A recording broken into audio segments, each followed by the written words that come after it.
Hello. That was awesome.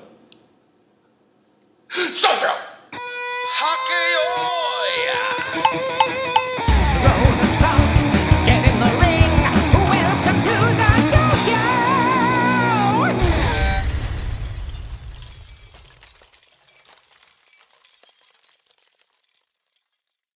Hello and welcome back to the Dohyo here on Mr. J-Wag's channel. We are going to talk all about that incredible basho in just a second. But first of all, need to let you all know this episode is going to look a little different than some other episodes.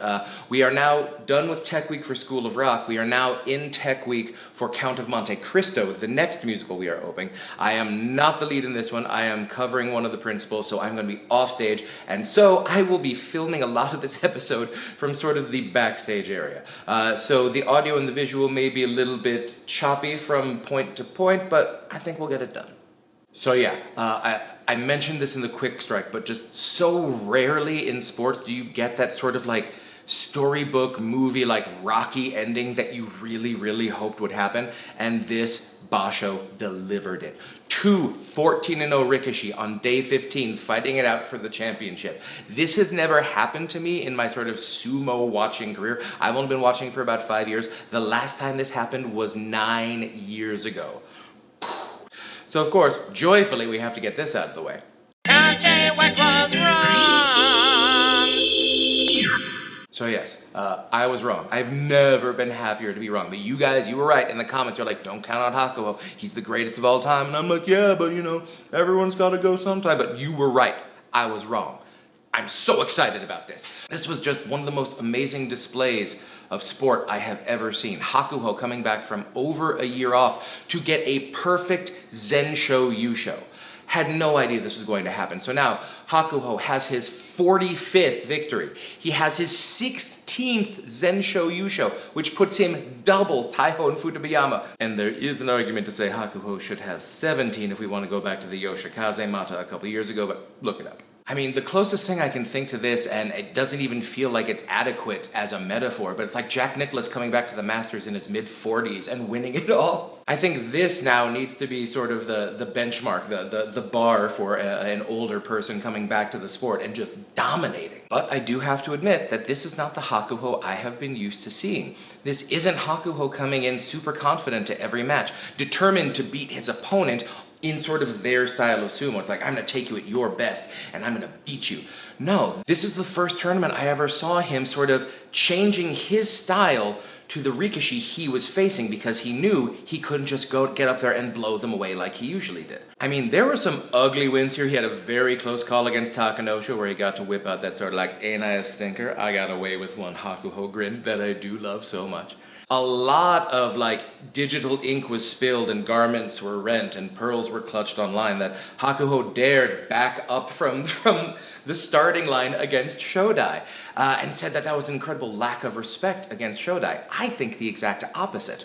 I think it was an incredible amount of respect shown to Shodai. As I've mentioned before on the show, Shodai's greatest strength is when he can time that very awkward tachi at the exact right moment, like a wave crashing onto the beach. Hakuho knows this. So what does Hakuho do? He's like, I'm not even going to mess with that tachi because that tachi might be able to beat me today. So what I'm going to do is I'm going to take 2 huge steps back from the line, all the way to the edge of the Tawara, and I'm going to fight from there. And we're going to fight in the middle because I know I can beat you that way. I mean, the question is now, is he going to retire? I don't think so. When you have an athlete like Hakuho or like Michael Jordan, you rarely get the John Elway ending where he like wins a couple championships. It's like, I'm leaving on top. The sheer amount of competitiveness that must exist inside the souls of these sports people. They're not the type to say, I won, I'm still the best, I'm good. No, they're going to say, I'm still the best, why should I quit? I mean, Hakuho is at 899 wins as a Yokozuna. You know that's going to bug him if he retires. Now, he's going to come back. So I think this is going to be a bit more like Michael Jordan. Even if he goes out for a bit, he's still going to keep coming back until time or another rikishi tells him he is done.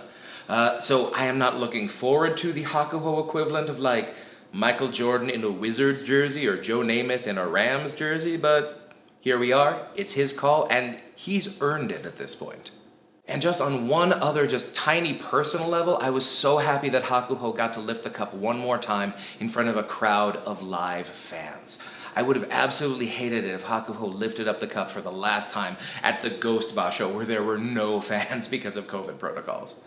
Now, a quick message to the Haku haters out there, and I know there are a bunch of you online. Some of you were very upset he gave the fist pump at the end of like a very emotional journey for him. Okay, like everyone is entitled to their opinion. Like, please hit me up in the comments if you feel like I'm talking to you. But I feel like even though we can sports hate, and I think sports hate is a very healthy thing. I have several people I have sports hated in my life. It doesn't mean you actually hate them, but it just means that like it's more fun to root against certain people. Like for a while for me, that was Go.A.T and Shodai. They eventually earned my respect. And in American sports, I have sports hated Barry Bonds quite a bit. Being a Sacramento Kings fan from birth, I have really learned to sports hate the Lakers. But the special point of my sports hatred has been a certain quarterback who spent most of his time in Boston recently. My entire family is from Buffalo. We're a huge Buffalo Bills family. So yeah, Tom Brady is not very liked in our household. But that doesn't mean that I cannot admit that Tom Brady is hands down the best quarterback of all time. There's no argument for anyone else at this point. Just like I feel if you follow sumo, if you look at the statistics, even if you believe that earlier brands of sumo were somehow better than the current brands of sumo, even though in most sports competition tends to get better over time, the sheer weight of the numbers has to convince you that Hakuho is the greatest of all time. And if this performance can at least get a grudging amount of respect from you, I don't know what I can say that can change your mind. But I am taking this as another excuse to celebrate Hakuho. He's the greatest Yokozuna of all time. Come and join the Dohyo and celebrate Hakuho.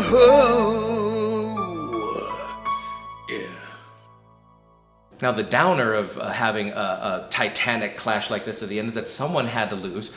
Terunofuji wrestled the best tournament of his career. He wrestled like he had dinner reservations most days. Just in, out, dominant sumo, and fought an incredibly great match on the last day. And this was not a match that Hakuho dominated. Hakuho pulled out everything in the toolbox.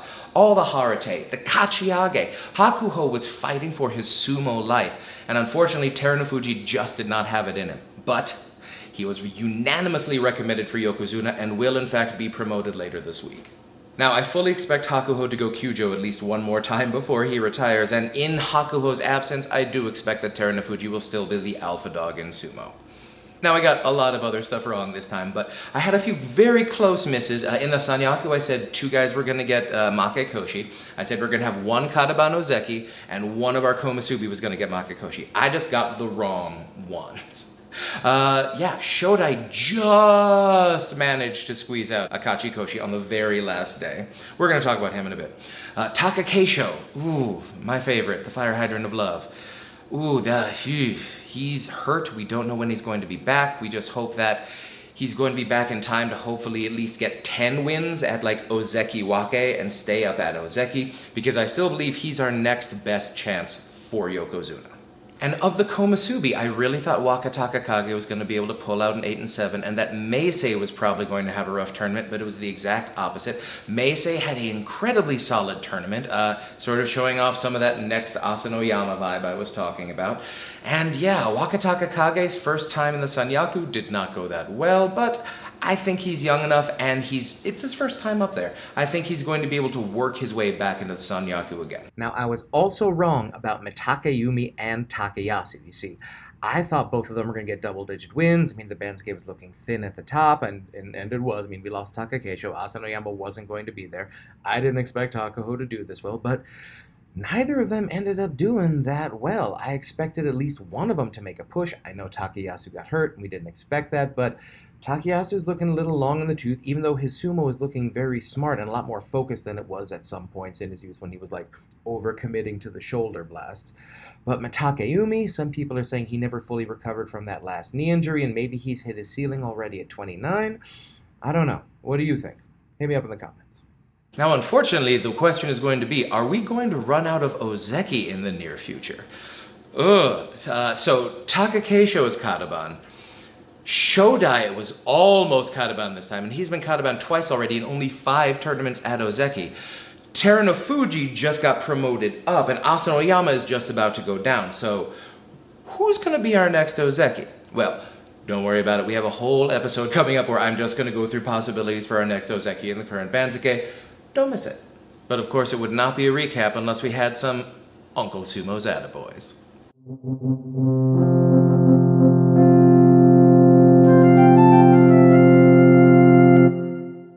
As always, Uncle Sumo's Attaboys is just a special little sumo hug from me to the people I thought had a great tournament. Number 1, you know where this is going.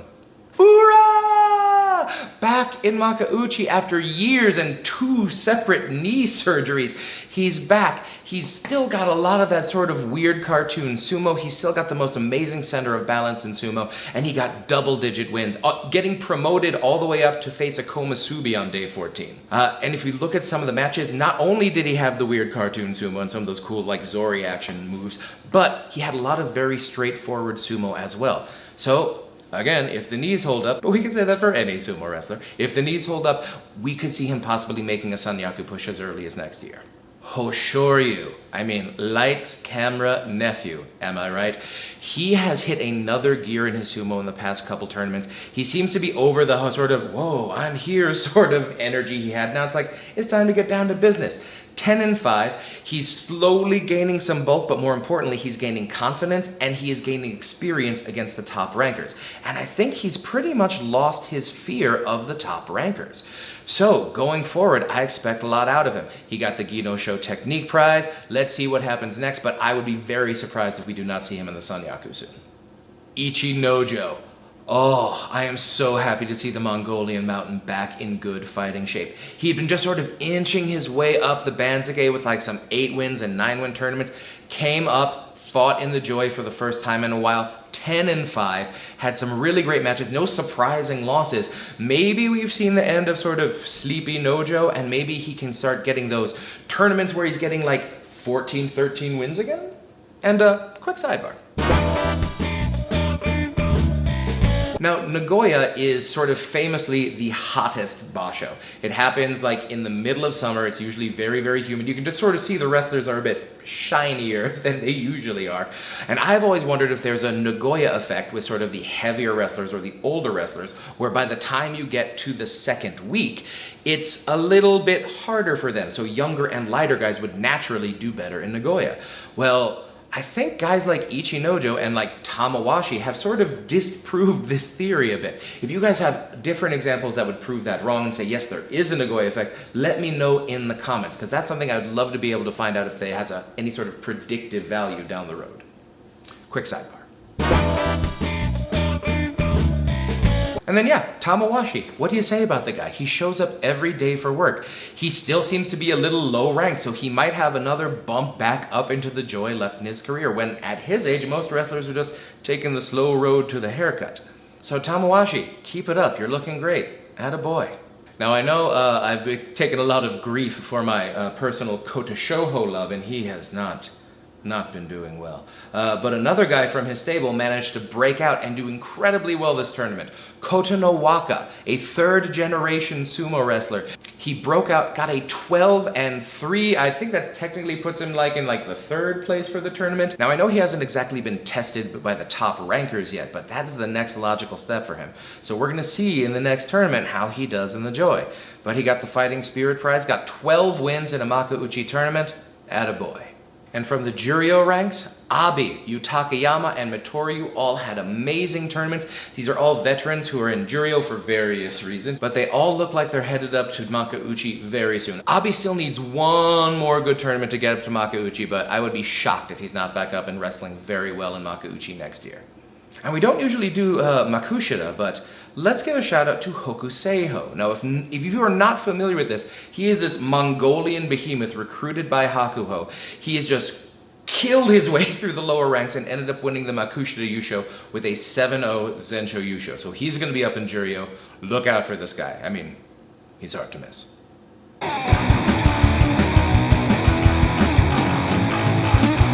Now here's a new segment I call, Is This the New Normal?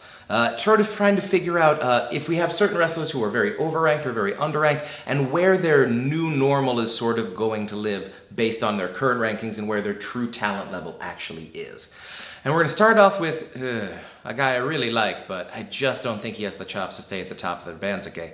Tobizaru. This was his second tournament up in the Joy, and for the second tournament in a row, he got it handed to him. So I just think Tobizaru, if he's going to stay in Makuuchi for a while, is going to be in the low double-digit Maegashira ranks, and he might thrive there, but up in the Joy, it's just not working for him. Alright, and while we're talking about Tobizaru, quick sidebar. Now, everyone was freaking out about the Hakuho Tobizaru match. In fact, Murray was saying that day, it's oh, I've never seen anything like that, or however Murray's supposed to talk. But we have seen that before. In fact, we've even seen it from Hakuho. To start, we have definitely seen where we've had two rikishi start a match and then not touch each other. That happened a few years ago with Yutakayama. As I called it, it was the live Cobra match. No one knew quite what to do with Enho at that time, so Yutakayama just started keeping him at distance. And like the Tobizaru Hakuho match, it also started in a mata before devolving into sort of a distance-esque slap fight. And even with Hakuho, we have seen where he's had sort of this what do you do? Come at me, bro. This happened in one of his very first matches against Takakeisho. Takakeisho was very aware of his, what we call the danger zone, letting Hakuho get too close into him. So he sort of backed off a little bit, trying to keep his pushing thrusting going, and eventually Hakuho just stood up and said yo, dude, I'm right here. And I'm the Yokozuna, so you gotta knock me out of the ring. I'm just saying, so when we've seen that, oh, we've never seen anything like this before, yes, we have. But it's just, it doesn't happen very often, and yes, it is kind of funny.